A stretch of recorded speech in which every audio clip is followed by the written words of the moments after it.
Taj Dilek, welcome to Tibet TV's weekly analysis. The United States of America made Tibet Policy and Support Act of 2020 into law. This move recognizes the Central Tibetan Administration and will deter China's ambition of choosing the next Dalai Lama. India's leading expert on China, Professor Shrikant Kontapaliji, wrote a timely opinion piece titled Time to Speak Up on Tibet yesterday. So does his opinion piece hint the government of India to reconsider Tibet policy or adopt policy like USA did? So let us discuss in detail with him on some important issues. Welcome to Tibet TV, Professor Kondabaliji. Sir, my first question is about the United States of America has crushed China's intention of achieving legitimacy through interfering in the process of reincarnation of the next Dalai Lama by passing a law and making an official policy against such acts. So my question is, what is the significance of this move by the US, sir?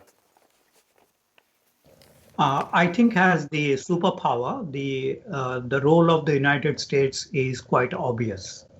And in the light of the intensifying conflict between China and the United States takes the lead in terms of any wrongdoing by any country.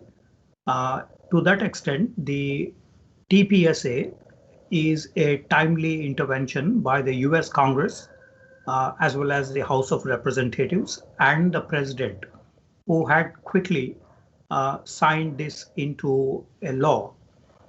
So the role of the United States is very crucial because many suggestions given by others have not been accepted by China so far, including the several suggestions or recommendations by institutions, including the Nobel Peace Prize given to the Dalai Lama, or the Congressional Gold Medal that was given, and the Dalai Lama's proposals, the 5 proposals that he made as part of the Strasbourg proposals, and then the meetings between the United Front Work Department of the CPPCC, China's advisory body, as well as by the Dalai Lama's office.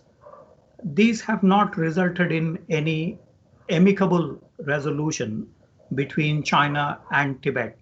So in the light of these, the role of the United States is very crucial, and it had taken the right direction in terms of terming the Chinese role on the transmigration of the soul issue, which is purely a religious issue among the Tibetans. Sir, how timely is it to speak on Tibet with reference to USA Tibet Policy and Support Act of 2020, particularly the Dalai Lama succession and its consequences for India, sir?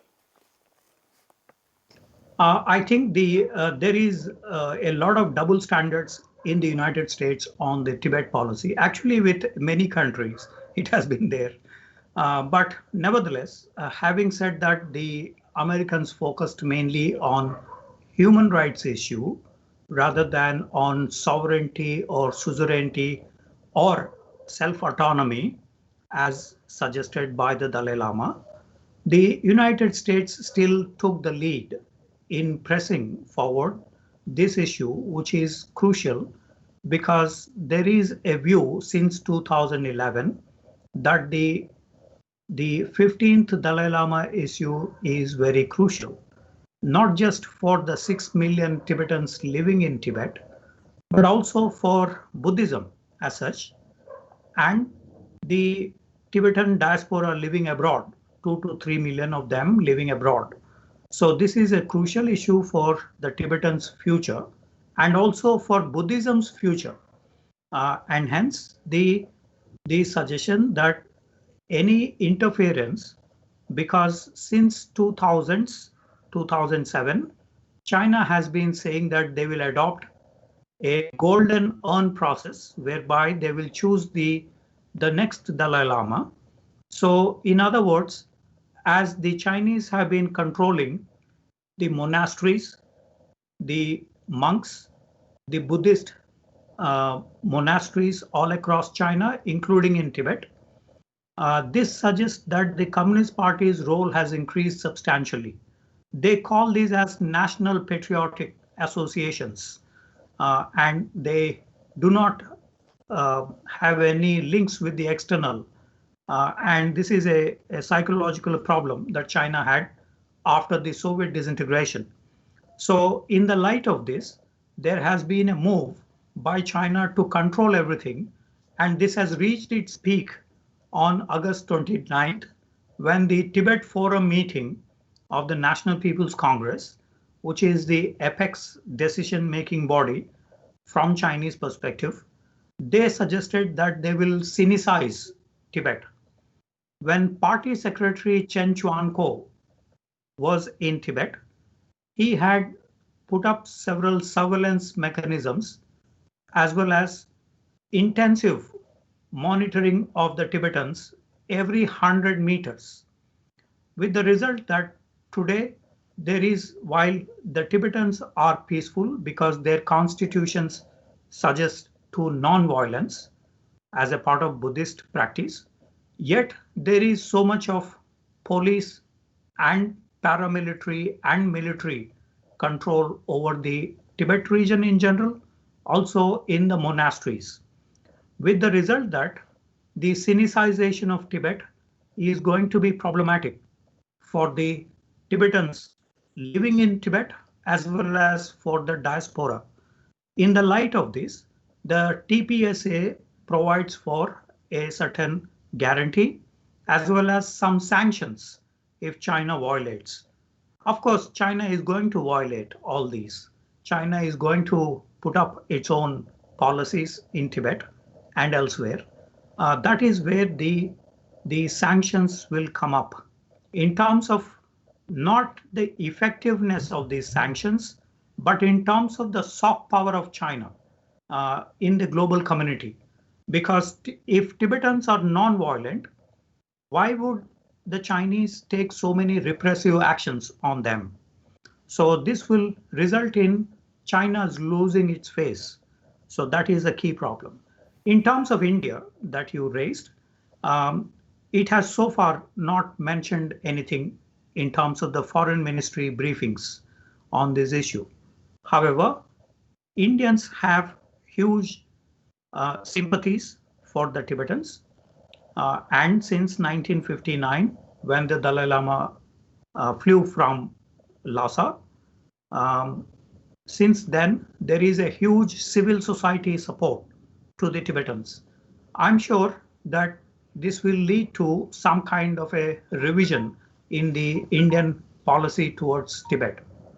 Sir, we all know that TPSA also mentions about the importance of Tibet's environment. So my question is about it, sir. What is the significance of securing Tibet's environment on the downstream countries who are dependent on Tibet's waters, sir, including India, sir? This is a very crucial issue because not just the waters, but also in terms of resources, minerals and others. China is pumping them out into the rest of China for the industrialization or the manufacturing sector of China. Minerals is one substantial.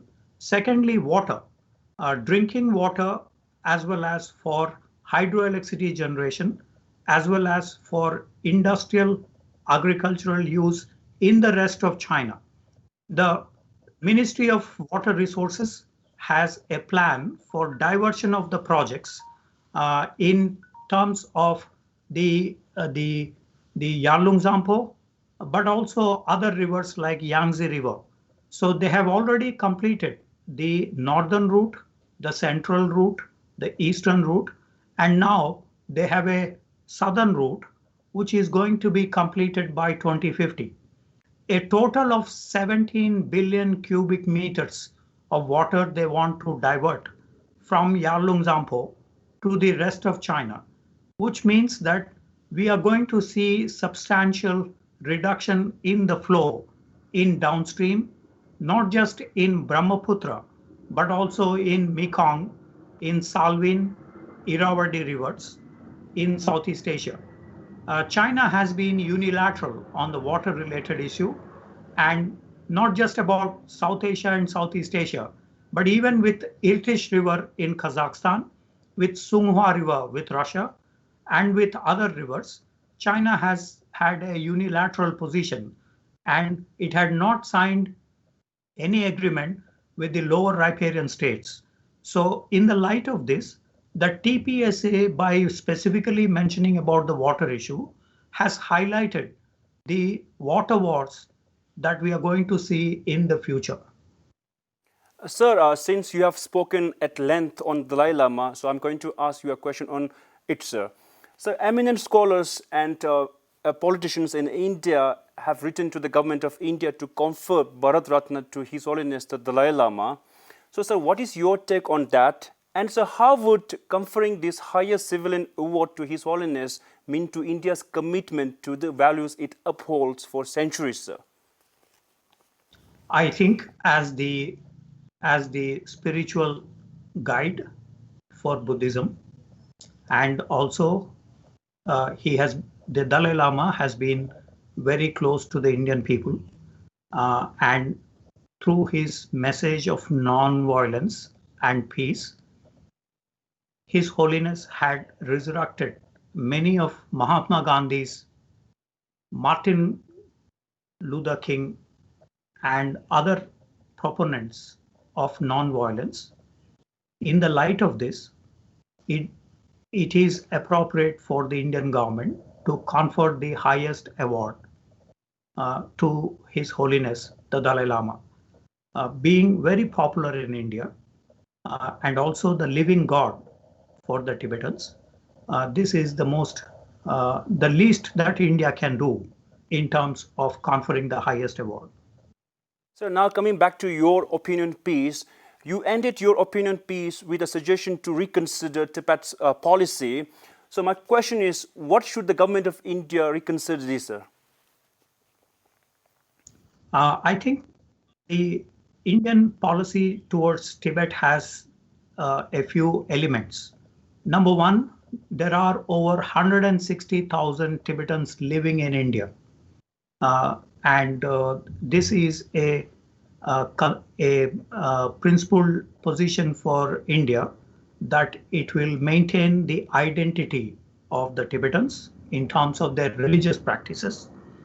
Number two, India provides for the social welfare benefits of the Tibetans living in India. And also it had suggested that the Dalai Lama is the spiritual leader, and the Indian government would do all that it could in terms of preserving Buddhism, Tibetan culture, Tibetan identities. In the light of this, India has a few concerns. Historically, Tibet shared borders with India. So the talks that India and China are conducting is actually between Tibet and India in terms of the border talks. So first, the opinion of the Tibetans should be taken, including, of course, all the indigenous people in the Trans-Himalayan belt, the Mlechas, the Mompas, the various other indigenous groups. Their opinion needs to be taken in terms of how do we resolve this problem, because for centuries, these indigenous people have been living in these areas. Number one. Number two, historically, Tibet and India have cultural, historical, religious contacts. In the light of discussions between China and India, this factor needs to be highlighted, and certain autonomy has to be guaranteed for the Tibetans in terms of, for instance, visits to Tawang Monastery, which is a major Tibetan Buddhist place, as the 15th century Dalai Lama hailed from this region. So they have certain religious views in this regard. Thirdly, the Trans-Himalayan region has several monasteries, over 150 monasteries are located in this.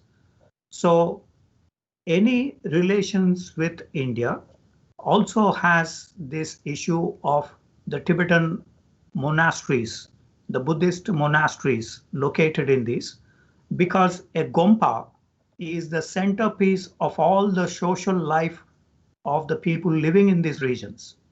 In terms of their birth, in terms of their death, the Gompa is the centerpiece. So the Gompa has a unified role in terms of not just the socio-economic life, but also the law and order related issue. Uh, it is in an organic manner, the monastery centralizes all these functions: economy, society, culture, religion, law and order, defense. All these aspects are controlled by the monastery. So India has a huge role to play here in terms of the Trans-Himalayan uh, monasteries and their well-being. Number three, the water-related issue is also a problem. When Yarlung Zampo enters into Arunachal Pradesh, it brings in 62 billion cubic meters of water. And Brahmaputra acquires some 220 billion cubic meters in Meghalaya when it enters into Bangladesh. So in other words, India has a water reservoir of something like 150 billion cubic meters. All this is acquired from their rivers and tributaries like Siang River, like other rivers. So India also has concern if there is a river diversion project made by China in the Yarlung Zampo and others. So in this context, India needs to talk to the Tibetans first, because Yarlung Zampo belongs to the Tibetans first, and also because there are other stakeholders like India, Bangladesh, Myanmar, Laos, Cambodia, or other Southeast Asian countries in terms of Mekong River. So India needs to gather together all these countries in terms of putting pressure on China, because this is related to biodiversity aspects. These are related to the lifestyles of millions of people downstream. As the US Congress Act suggested, 1.8 billion people live in this region. So that needs to be factored in. A unilateral position on this by China is not acceptable to the lower riparian states. So India needs to do more in terms of first consulting the Tibetans and then also entering into a multilateral framework. Finally, there is also the issues related to the religious aspects of the Trans-Himalayan border that India needs uh, to carefully monitor and preserve all these in the region. So I was arguing that India has a lot more responsibility in terms of what happens in Tibet. The glaciers melt down, the environmental issues, the diaspora presence, the law and order issue, the socio-economic and religious, which provides for an organic system in this region. So with this, we're going to end our discussion here. So I would like to highly commend your invaluable time with us, sir. Thank you so much and Happy New Year, sir. Thank you very much.